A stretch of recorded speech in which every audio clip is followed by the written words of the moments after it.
Durante 126.000 años, nuestro planeta estuvo inmerso en la última glaciación. Enormes extensiones de terreno se encontraban bajo inmensas capas de hielo. Contenían tanta agua que los mares se hallaban 100 metros por debajo del nivel actual. La temperatura de los extremos norte y sur bajó significativamente. Grandes herbívoros migraron a los trópicos, seguidos por feroces depredadores, de tal manera que el territorio que ahora ocupa México se convirtió en un paraíso para miles de especies. Dramáticas historias de sobrevivencia tuvieron lugar aquí. Gracias a la tecnología, a los exploradores y científicos, como en una ventana del tiempo, ese mundo sorprendente se revela por primera vez justo en su mejor momento.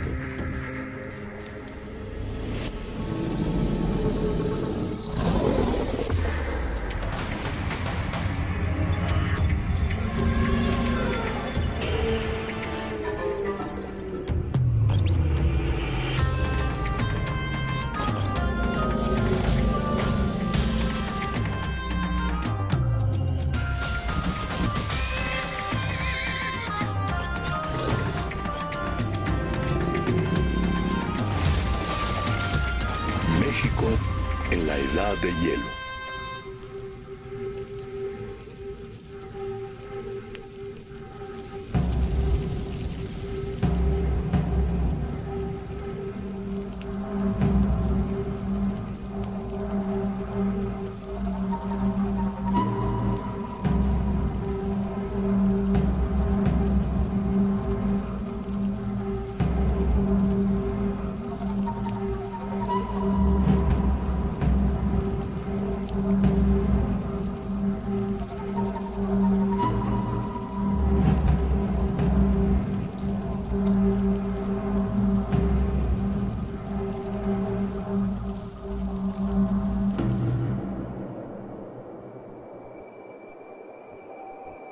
Se conoce como Pleistoceno o Edad de Hielo al último período geológico caracterizado por extensas glaciaciones a nivel mundial.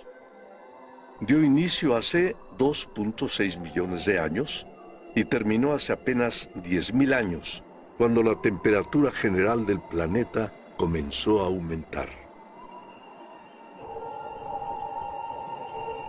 En esa época, los glaciares de Norteamérica se encontraban unidos con el norte de Asia. El puente de hielo entre ambos continentes alcanzó los 3.000 metros de espesor y formó un paso entre lo que ahora son los territorios de Alaska y Rusia. La teoría más aceptada es que los primeros pobladores humanos llegaron al continente americano en diferentes migraciones. Cruzaron aquel puente helado conocido como Estrecho de Bering a finales del Pleistoceno, entre los 20.000 y los 14.000 años antes de nuestra era. Los fríos extremos obligaron a muchas especies de animales a migrar hacia los trópicos. Los grupos humanos de cazadores-recolectores provenientes de Asia se desplazaron al sur del continente detrás de sus presas y exploraron nuevos territorios. Siguieron grandes manadas de herbívoros que huían del frío hacia un clima más cálido y llegaron al centro del continente en lo que ahora es México. Se refugiaron en cavernas y el dominio del fuego les ayudó, entre otras cosas, a soportar la temperatura que en aquella época era 6 grados más fría que en la actualidad. Hábiles artesanos elaboraron diversos instrumentos con madera, piedras y huesos. La aguda punta de sus lanzas fue sin duda una de las mejores armas para sobrevivir. A medida que los cazadores-recolectores alcanzaron el límite sur de los glaciares, se abrió ante sus ojos un mundo nuevo. extensas planicies fértiles, bosques, abundantes recursos y alimentos, plantas y animales. Algunos de ellos grandes y poderosos como los mamuts, otros pequeños y escurridizos como los perritos de las praderas, curiosos mamíferos emparentados con las marmotas actuales. Encontraron en el nuevo continente otras especies, manadas de bisontes y de veloces berrendos que corrieron y pastaron en ese paraíso. El descubrimiento de pinturas rupestres en cuevas es la evidencia de que aquellos cazadores interpretaron y representaron su mundo a través del arte. Para realizarlas, utilizaron pigmentos minerales y vegetales notablemente duraderos. Trituraron óxidos de hierro, arcilla y carbones vegetales mezclados con fluidos orgánicos como grasa animal o resinas que ayudaron a fijar la pintura en las paredes. Además de pintar con las manos, utilizaron instrumentos como pinceles hechos con pelo de animal e incluso carrizos para soplar la pintura con la boca. Su saliva funcionaba como fijador. En diversas cavernas del norte de México se han encontrado trazos que revelan la variedad de animales de aquel entorno, como venados, aves rapaces y borregos cimarrón. Ninguna de estas especies había visto jamás al ser humano. No estaban preparadas para esquivar sus armas y combatir a su nuevo depredador.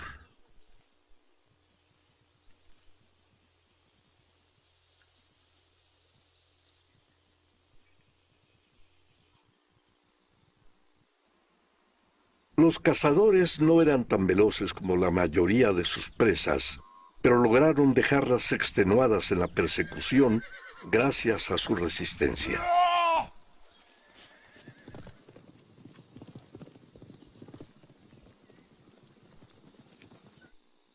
Además de ser fuertes, los humanos fueron capaces de rastrear las huellas de sus presas durante horas y de seguir el cauce de los arroyos hasta llegar a las aguas donde abrevaban. Pero ¿cómo hicieron para someter animales tan grandes como el mamut?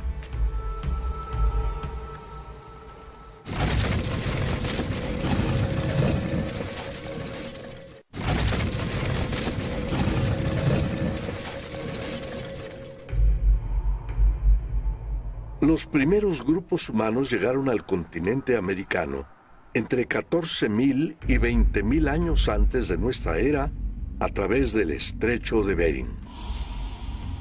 Hábiles cazadores crearon armas para cazar animales más veloces y poderosos que ellos. En una batalla cuerpo a cuerpo, habrían quedado fuera de combate no solamente frente al gigantesco mamut, sino ante cualquier otro animal de grandes proporciones. Pero la inusitada facultad de lanzar sus armas a varios metros de distancia fue lo que los convirtió en uno de los depredadores más peligrosos de la edad de hielo. El hecho de que existieran cazadores que a distancia pudieran hacerle algún daño a los animales, también de una manera oportunista, dependiendo de los accidentes, de que se quedaran atorados, que cayeran en alguna fosa o algo así, servía para que con las lanzas y con los otros instrumentos que tenían, los mataran. Hace 14.000 años, la Cuenca de México era un extenso sistema de lagos y humedales, rodeado por volcanes y densos bosques, con un clima templado muy favorable para el desarrollo de la vida. La megafauna era abundante. Para atrapar animales tan grandes como el mamut, era indispensable que los cazadores trabajaran en equipo, o que encontraran una oportunidad fortuita como hallar un ejemplar varado en el lecho fangoso de un lago. Con respecto a que si hubo caza de los mamuts por el humano, esto sí se ha demostrado en varias partes del mundo, aún en México.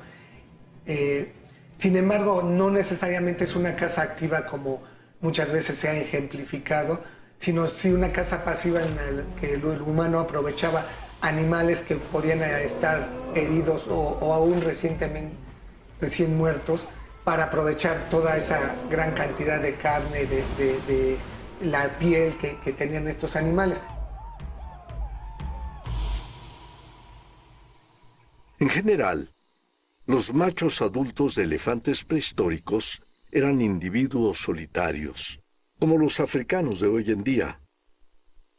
Existe evidencia de que estos animales se bañaban en las orillas someras de lagos. Cubrían su piel con capas de lodo para protegerla de parásitos y de los rayos del sol. Un coloso de esa magnitud representaba una gran recompensa.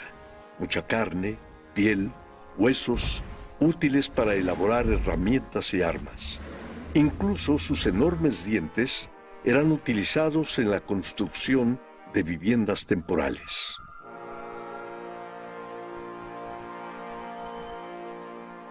Pruebas contundentes de la cacería de elefantes prehistóricos en la Cuenca de México se encuentran en fósiles recuperados en el lago de Texcoco, en los que se aprecian puntas de lanza incrustadas en el hueso.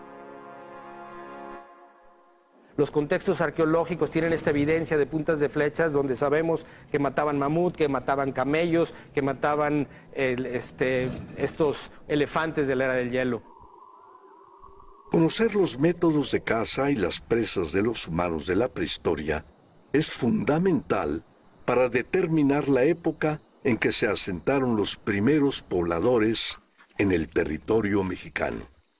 Para ello mismo, dos hallazgos son particularmente importantes: los restos fosilizados del Peñón de los Baños y los de los cenotes en la península de Yucatán. El descubrimiento de la mujer del Peñón se da al azar. Hay un señor haciendo una excavación en el patio de su casa y cuando llega a cierta profundidad se encuentra con el esqueleto para la excavación y reporta este hallazgo a los arqueólogos de Lina en 1959. Los hallazgos que se han dado en el área del Peñón de los Baños son muy importantes. Uno, porque se han hecho 5 descubrimientos de esqueletos humanos. Uno, el más importante, es el del esqueleto de la mujer del Peñón, que tiene 12.700 años y además tiene unas características morfológicas muy particulares. Esta es una réplica de la mujer del Peñón 3, que proviene de aquí, de la Ciudad de México. Es representativa de lo que hemos llamado morfología paleoamericana, de los individuos de más de 8.000 años en la mayor parte del continente. Se puede ver que el cráneo es muy alargado y angosto, cómo se proyecta hacia la parte de atrás y cómo la cara también es más angosta, con la nariz más angosta, y cómo es bajo en comparación con la frente, ¿sí? Esto es lo que solemos encontrar cuando vemos materiales de gran antigüedad en América. La mujer del Peñón representa un hito trascendente para la antropología y arqueología mexicana. Pero ¿cómo hicieron los científicos para determinar la edad de estos restos? Para poder conocer la antigüedad de estos esqueletos, se toma una muestra del esqueleto, una muestra de hueso del esqueleto, se lleva a un laboratorio donde se aplica un método conocido como el carbono 14. A través de toda esta metodología de análisis bioquímico, se puede obtener la antigüedad de cualquier esqueleto que cuente con elementos como el colágeno. Hay, por ejemplo, esqueletos que no tienen ese colágeno y es muy difícil obtener su antigüedad. El esqueleto de la mujer del Peñón se lleva a un laboratorio que tenga un reconocimiento internacional. En este caso es un laboratorio de la Universidad de Oxford, porque este laboratorio ha tenido una trayectoria y bueno, ese es un buen soporte cuando se tiene unos datos tan importantes como estos. Porque en el momento de la publicación, si este laboratorio no tiene un reconocimiento, es muy difícil que nos crean la antigüedad de estos esqueletos. Recientemente se descubrieron en las cuevas sumergidas en la península de Yucatán restos humanos cuya antigüedad podría ser mayor a los del Peñón. Dentro de las cuevas se han encontrado ya 8 esqueletos humanos, todos de la era del hielo, todos de una antigüedad entre 8 y casi 14.000 años, el más antiguo. Que por cierto pues los pone por lo menos en los 3 esqueletos humanos más antiguos del continente americano, lo cual pues ha sido muy emocionante porque aunque se sabía que había habido humanos y animales en toda esta zona, pues nunca se había tenido la evidencia. Sin duda, ambos descubrimientos representan la referencia más antigua de la historia antropológica del país. El azar jugó un papel importante en la recuperación de los fósiles del Peñón de los Baños, y las circunstancias que rodearon los hallazgos de la península de Yucatán no son menos sorprendentes.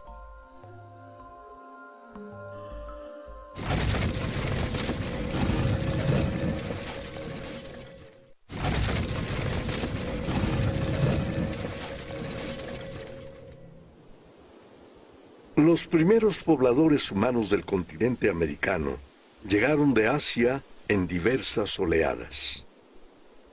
Para los investigadores modernos, resulta importante conocer las fechas precisas y los lugares de sus asentamientos.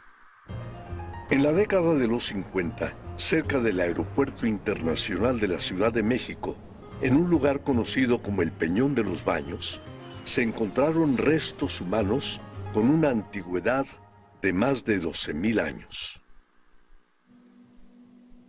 Mira, estos son parte del esqueleto postcraneal de la mujer del Peñón. Tenemos, por ejemplo, las vértebras, tenemos los húmeros, tenemos aquí la parte de la pelvis. Como ustedes pueden ver, el esqueleto está en muy buenas condiciones. Aquí tenemos, por ejemplo, una especie de agujeritos, que es donde extrajimos el material para hacer el fechamiento. Gracias a estos descubrimientos, se sabe que la Cuenca de México fue un sitio con abundantes recursos naturales que atrajeron a diversos grupos de cazadores-recolectores. En esta región se localizaron los restos de 54 personas, considerados los habitantes más antiguos del Valle de México. Pero también en la península de Yucatán se han realizado descubrimientos sorprendentes con las nuevas técnicas de exploración subacuática. Conocer las circunstancias en que se suscitaron permite entender mejor el trabajo de los científicos. Cuando se hizo el primer descubrimiento de restos antiguos en las cuevas sumergidas, en realidad estábamos haciendo en la península de Yucatán otro proyecto, que era con esqueletos de la época maya, mucho más jóvenes, que se encuentran en los cenotes que suelen estar cerca de sitios arqueológicos. Entonces fue cuando nos pasaron pues, el aviso de un esqueleto en una situación muy diferente, en un contexto al interior de una cueva muy profunda, en la que era virtualmente imposible que los mayas hubieran podido entrar, porque para la época maya ya estaba sumergida. Cuando nosotros lo vimos, debo decir que fuimos muy escépticos, porque la forma del cráneo de este primer descubrimiento no se parecía a otros esqueletos realmente antiguos de México o del resto de América. Pensamos que era posiblemente mucho más reciente, y como Arturo González se empeñaba en pensar que era muy antiguo, pues tomamos una muestra y le sugerí que la mandara a un laboratorio en Riverside, en California. Mientras llegaban los resultados, que tardaron varias semanas, nosotros restauramos el cráneo, que estaba muy roto, y nos dimos cuenta de que no era moderno. La forma, a pesar de ser tan diferente de las de otros esqueletos antiguos, tampoco se parecía a los de los mayas actuales. Era entonces un misterio. Cuando llegaron los resultados radiocarbónicos, señalando que tenía más de 13.000 años de antigüedad, pues, hombre, estuvimos muy contentos de habernos equivocado, y de darnos cuenta que efectivamente teníamos uno de los restos humanos más antiguos del continente. Los científicos bautizaron a estos milenarios fósiles como la Mujer de las Palmas a través de rigurosos estudios de antropología forense. Los investigadores llegaron a conocer algunas de las características de la fisonomía y del modo de vida de este individuo. En este caso, los huesos de la cadera, por ejemplo, nos señalaron que se trataba de una mujer. Los dientes nos indicaron que era bastante joven, que apenas estaba saliendo de la juventud, tendría entre 18 y 21 años. Era de muy baja estatura. Los huesos largos nos indicaron que era muy bajita de estatura, no llegaba al 1,50 posiblemente. Y sabemos que llevó una vida corta y pues con una buena alimentación, seguramente con mucha actividad física. Y también pensamos que debe de haber sido muy querida por su gente, muy estimada, muy valorada, porque la encontramos a más de 200 metros de distancia de la entrada de la cueva, ¿sí? Imagínense entrar a un lugar así, sin electricidad, sin iluminación, únicamente ayudados por fogatas y antorchas posiblemente. Esto es un peligro para el resto del grupo, y el enterrar en un lugar tan especial, tan difícil de acceder a uno de sus miembros, representa pues eso, que hay una valoración importante hacia ella. Además de los restos de seres humanos que han encontrado en las cristalinas aguas de los cenotes, los espeleobuzos han hecho descubrimientos asombrosos de la fauna con la que estos se alimentaban. En el momento en que el buceo permitió que llegáramos a estos lugares, que pudiéramos acceder a estas cuevas que hoy están inundadas, esto facilitó que empezaran a ocurrir descubrimientos, desde los primeros que tenían que ver con algo que parecían hogueras dentro de una cueva, hasta posteriormente encontrar elefantes, gliptodontes, unos camellos que habían sido consumidos por humanos ahí. Entonces, este yacimiento que es la península de Yucatán, y en específico el sitio que conocemos como el yacimiento Tulum, nos han arrojado una información valiosísima sobre qué pasaba con los hombres y los animales durante la era del hielo.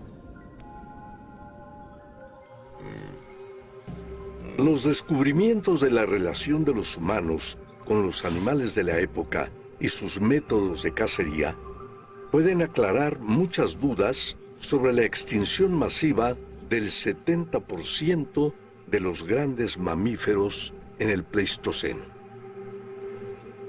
No se sabe con certeza si los humanos fueron una influencia definitiva en la extinción de las grandes especies de hace 10.000 años. Lo único cierto es que el ser humano sobrevivió con su capacidad para adaptarse hasta a los animales más feroces. Los arcaicos fósiles encontrados ayudan a la ciencia a comprender mejor el pasado, a vislumbrar lo que tuvo lugar en la Edad de Hielo.